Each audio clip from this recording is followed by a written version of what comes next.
My fellow Americans, I come to you today to share with you the status of our country and the coronavirus, also known as COVID-19. I realize that many of you are living in uncertainty and concerns for the direction of our country and how we will handle this pandemic. It is simple. We will handle this like Americans, and together as Americans. Let me be clear and say to you, I accept responsibility for what is happening in our country. I knew about this virus back in January, yet I failed to act accordingly to help protect us from this situation. I make no excuses. If I would have acted sooner to help combat this virus, we would not be in the state that we are now. Honestly, I and my staff were under the impression that this virus would remain in Asia, yet here we are. Make no mistakes, I wish that we would have acted sooner. Let me also say that I and my family have been directly affected by this virus. No, you're not alone in weathering its uncertainty or its outcome. I have been tested, and at this time I am without symptoms, yet tomorrow is another day. I have read many of your emails of concern. Many of you have asked if there is a cure for this virus. I must say that at this time there is not. We do have testing. It is limited. Yet our researchers and doctors are working diligently and swiftly to find a way to test more people to find a cure. In the meantime, I need you as Americans to stay prayerful that a cure will be found soon.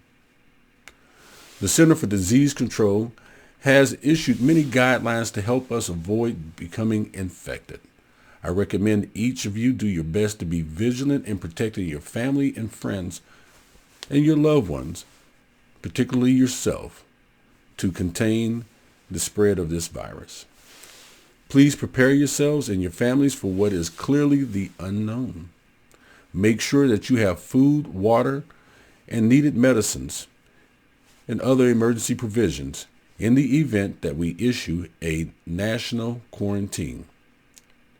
Yes, a national quarantine of up to 4 weeks is very possible. That is not what we're doing at the present time, but it is very possible.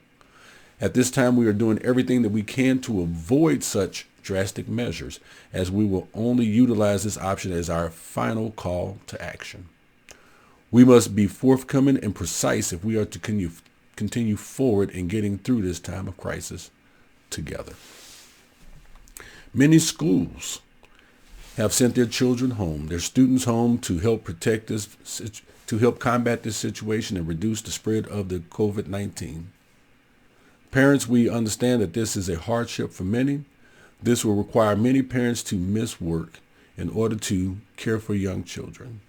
We understand the hardships, and we are working on situations and solutions that will help you get through this financially.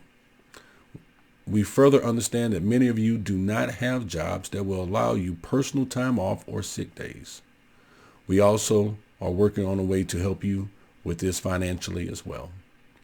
We cannot help everyone directly, but everyone can help each other. We are Americans, and we are in this together. Yes, the ban on travel is very necessary. This is one way we can reduce the spread of this terrible virus.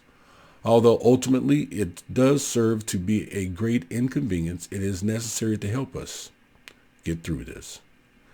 I will not speak on the conditions of the stock market at this time. It is a secondary concern. Our primary concern is for you, the American people. Many of you do not have anything to do with the stock market. You have everything to do with the progression of our country and the well-being of your family, friends, and loved ones. As the President of the United States, I come to you in this time of uncertainty and ask for your prayers and positive thoughts as we make our way through this crisis together. This virus has no concern for race, creed, color, gender, identity, sexual preference, or political affiliation. We must remain concerned for each other. Finally, I ask that each of you reach out and help each other. Some of you are more fortunate than others and have resources that you can share without harm to yourself or your family members. Help those in your communities that may need additional help. Many will not seek your assistance, so there is a need for you to be forthwith in your concern and assistance. Again, I want to reemphasize that we are in this together. I do understand your concerns. I feel your concerns. I am concerned as you are, and take them to heart very deeply. Yet we are working tirelessly to find a way through this, and we will as Americans. Please keep our medical professionals and researchers in your prayers, and more so, each other. God bless you and these United States.